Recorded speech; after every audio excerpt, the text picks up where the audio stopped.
Hai, assalamualaikum warahmatullahi wabarakatuh.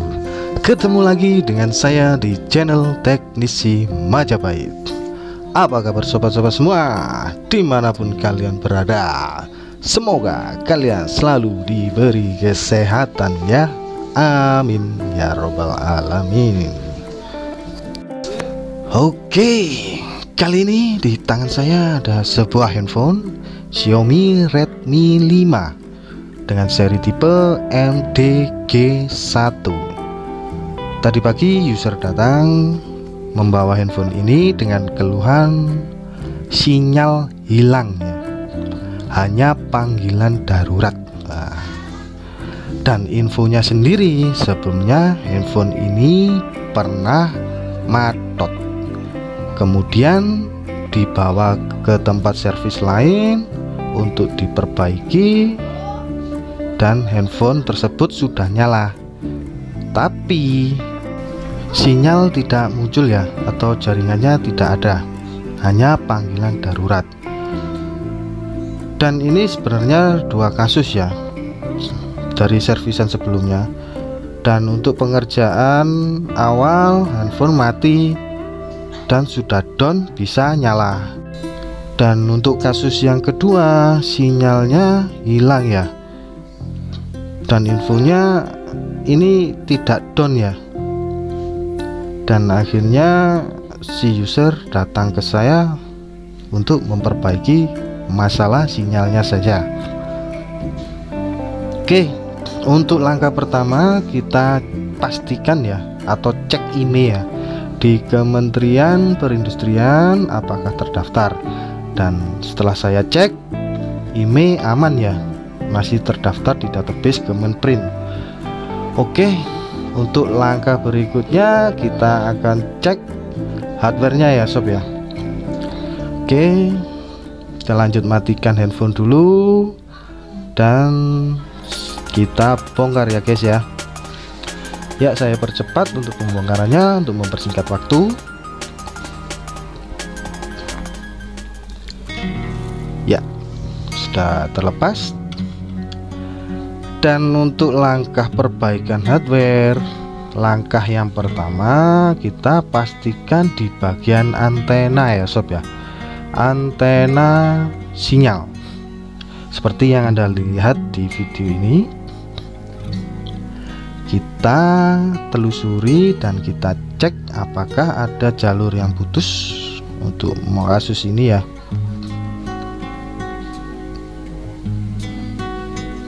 Oke, kita cek dengan avometer di setelan buzzer ya untuk cek jalurnya ya.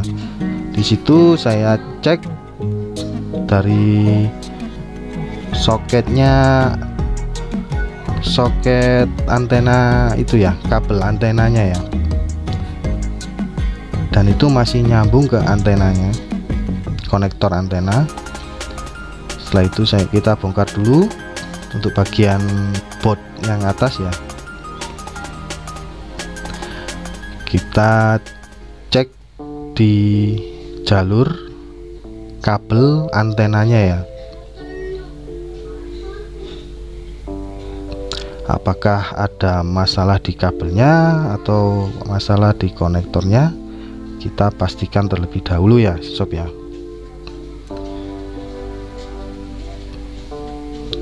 Oke, sekarang kita coba konekkan kabel antenanya.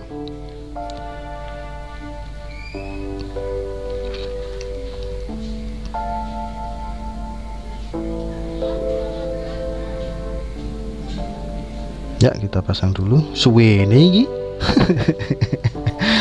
Oke, kita cek lagi menggunakan avometer ya sob ya, dengan setelan buzzer. Cek di antena menuju ke baut atas ya, dan disitu terlihat masih aman ya, jalurnya tidak putus ya, dan kabelnya juga masih bagus. Selanjutnya kita cari tahu ke bagian mesinnya. Nah, di sini saya lihat mesinnya sudah pernah diservis dan untuk kaleng-kalengnya sudah dibuka ya sob ya. Nah, itu yang dibuka di bagian PA. Ini sebenarnya kemungkinan ya, matotnya ini karena konslet ya, kalau saya lihat seperti ini ya. Dicek satu persatu, akhirnya sudah ketemu shortnya, akhirnya handphone bisa nyala. Tapi untuk kasus yang keduanya, masalah sinyal muncul ya, maksud saya timbul masalah sinyal. Dan akhirnya juga di sini saya lihat bagian IC PA terlihat seperti sudah pernah di rehot ya sob ya. Sebenarnya untuk kasus masalah sinyal seperti ini kita harus tahu skemanya dulu ya sob ya. Nah, terlihat di skema flowchart tersebut sinyal ini hilang, jaringan hilang semua, mulai dari 2G, 3G sampai 4G. Dan yang perlu diketahui untuk masalah sinyal, kalau kita memperbaiki di area tersebut yang Anda lihat seperti yang diservis di tempat lain tersebut, itu hanya bagian IC PA sob. Dan IC PA tersebut itu hanya untuk power amplifier di jaringan 3G dan 4G ya sob ya. Lah, sedangkan handphone ini itu hilang semua sob, nggak ada jaringan. Nah, disitu harusnya kita cari tahu terlebih dahulu dari skema ya sob ya. Nah, berhubung sinyal jaringan hilang ya sob ya, hilang semua ya sob ya, jadi saya langsung menuju ke IC WTR ya sob ya, karena terlihat jelas di skema bahwasanya untuk controller semua jaringan itu letaknya di IC WTR. Jadi ketika WTR rusak, otomatis sinyal nggak akan bakalan keluar sob. Oke, jadi langkah berikutnya yang saya lakukan terlebih dahulu adalah cuman rehot dan kita goyang sedikit ya sob ya. Barangkali hanya permasalahan kaki timahnya kurang nempel atau ada bagian yang korosi atau apa, tapi langkah tersebut perlu dicoba dulu ya sob ya, karena sering sekali kasus seperti ini sepele, kita hanya rehot saja dan digoyang sedikit, biasanya down ya sob ya. Oke, sekarang kita coba rehot dulu ya sob ya, sambil kita goyang IC-nya sedikit. Jangan sampai goyangnya terlalu apa ya, terlalu nemen terlalu goyang ya. Goyang sedikit aja, dik, itu aja. Intinya agar timah itu apa ya, terkonek dengan baik, ngerespon timah agar terkonek dengan baiknya. Iya sob ya. Sekarang kita coba apakah down ya dengan hanya merihot dan goyang inul.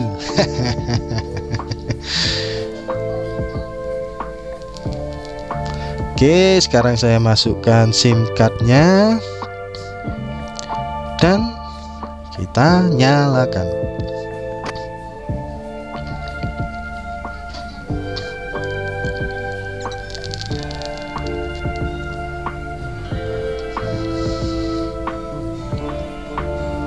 Ya, handphone sudah nyala dan kita kita lihat sinyalnya apakah sudah muncul ya sob ya. Dan ternyata nggak down ya sob ya, masih belum muncul sinyalnya.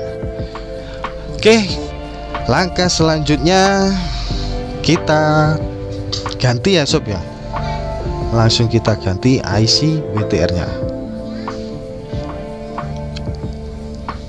Nah itu untuk IC WTR nya sendiri kodenya WTR 2965 ya kalau nggak salah ya. Dan itu persamaannya saya temukan di mesin kanibalan saya sendiri di Xiaomi Redmi Note 5A ya. Nah itu persamaannya sama sob, WTR 2965. Jadi saya ambilkan dari mesin kanibalan ya sob ya.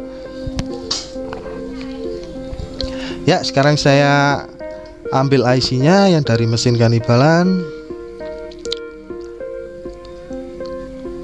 Untuk melepasnya jangan terlalu panas ya, karena IC WTR kalau terlalu panas biasanya malah tambah mati ya sob ya. Jadi panasnya kita kira-kira aja lah, dan jangan terlalu lama. Begitu kita senggol sudah goyang, kita langsung angkat. Ya sekarang kita lepas IC di mesin yang kita perbaiki tadi ya sob ya. Ya kita setting dulu mikroskopnya. Nah itu serinya terlihat ya, WTR 2965. Untuk ngangkatnya juga hati-hati ya sob ya, pastikan sudah benar-benar timah cair kemudian diangkat. Nah agar jalurnya tidak ikut ambrol ya sob ya. Nah setelah kita angkat, saya perhatikan jalurnya aman ya sob ya, masih utuh semua. Dan lanjut kita bersihkan, kita kasih timah untuk mancing ya sob ya. Ini tujuannya kasih timah lagi itu untuk mancing, agar ketika dibersihkan timahnya jadi mudah. Nah ini sekarang saatnya kita bersihkan atau kita hisap menggunakan itu ya, solder wick ya. Nah kita rapikan. Nah terlihat sudah rapi, lalu kita bersihkan menggunakan thinner. Untuk membersihkannya dari sisa fluk kita pakai tisu ya. Jadi tisu dulu baru kita sikat di bagian atasnya tisu. Nah ini fungsinya untuk menghilangkan fluk ya, bekas fluk. Oke setelah itu kita beralih ke IC yang kita ambil dari kanibalan. Selanjutnya kita rebol ya, kita cetak ulang kaki-kakinya, kita kasih timah cair untuk menggantikan timah yang dari pabrikan ya, karena timah dari pabrikan biasanya keras, makanya itu kita kasih timah cair untuk menggantikan timah-timahnya ya. Setelah itu kita bersihkan.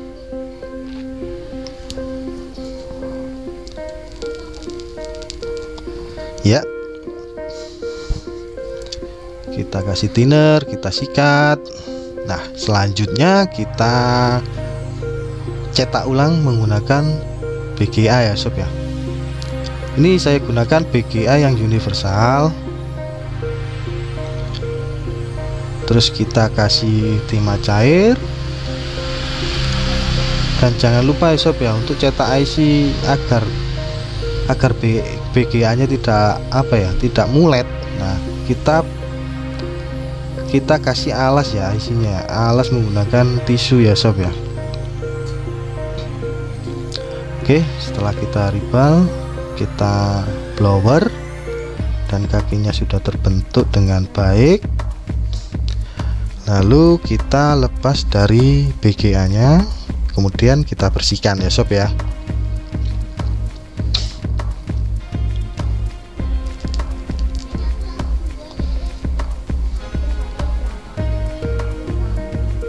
Nah, itu hasilnya sob, setelah kita cetak sob.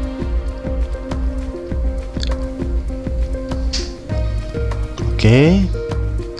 Nah, selanjutnya kita bersihkan terlebih dahulu sampai benar-benar bersih ya sob ya. Jangan sampai ada timah-timah yang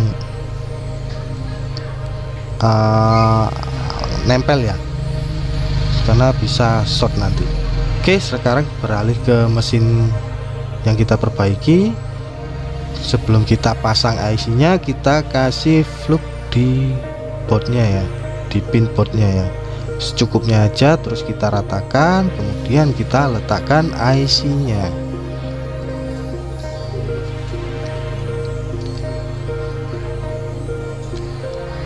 Ya, kita presisikan ya sob ya. Di sini saya menggunakan dua alat bantu. Yang pertama pinset. Kalau ada pinset dua ya nggak masalah ya sob ya, enak malahan. Di sini saya yang sebelah kirinya pakai obeng ya. Itu fungsinya untuk ketika melepas pinset biar center, tetap center ya, stabil ketika mempresisikan IC-nya. Setelah dirasa cukup presisi, langsung kita tembak dengan blower tepat di atas ya, di tengah-tengah pas di atasnya. Secukupnya aja, dirasa, yang penting dirasa sudah kelihatan nempel, baru kita tambahin flux di atasnya. Langsung kita blower sambil kita senggol sedikit ya sob ya. Para teknisi biasanya kalau nyebut senggol inul. Ya, kita blower ya, untuk memastikan agar timahnya biar bisa menempel dengan sempurna di boardnya, sambil kita goyang inul ya sob ya. Nah, seperti yang Anda lihat. Nah, oke. Setelah dirasa oke, kita biarkan sampai dingin dulu ya sob ya, sebelum kita bersihkan. Ya, kita tunggu sampai dingin.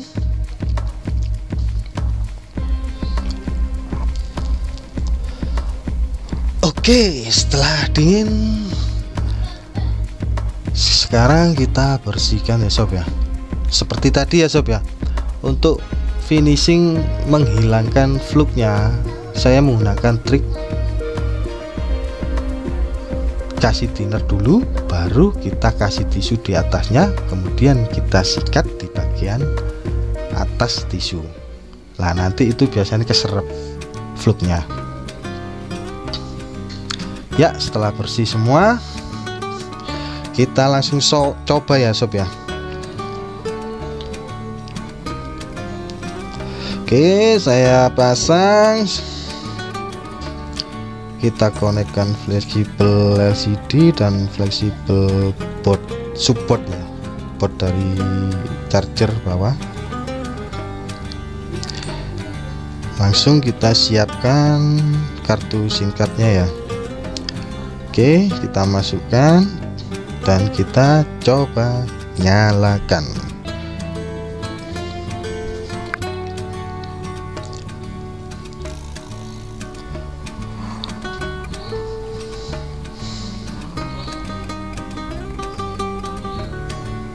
Ya, handphone sudah nyala ya sob ya.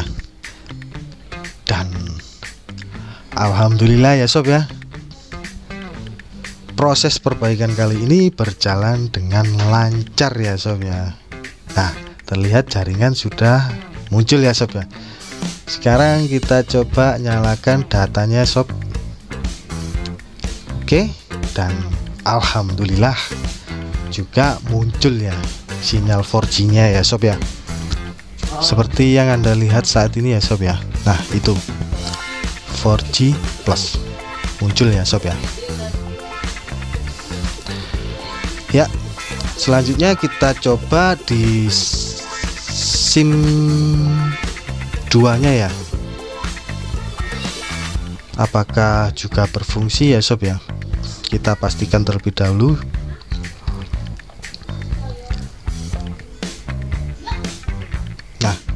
Alhamdulillah sinyal juga muncul ya sob ya, untuk di SIM 2 nya ya.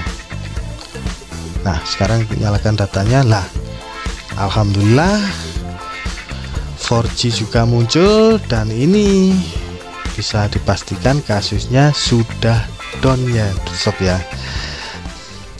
Jadi kesimpulannya, untuk perbaikan kasus sinyal ya sob ya, itu kita harus mengetahui cara kerja sinyal itu sendiri, dan desain dari skema handphone tersebut. Setidaknya kita punya skema ya sob ya, untuk mempermudah perbaikan juga, dan untuk penganalisaannya juga ya.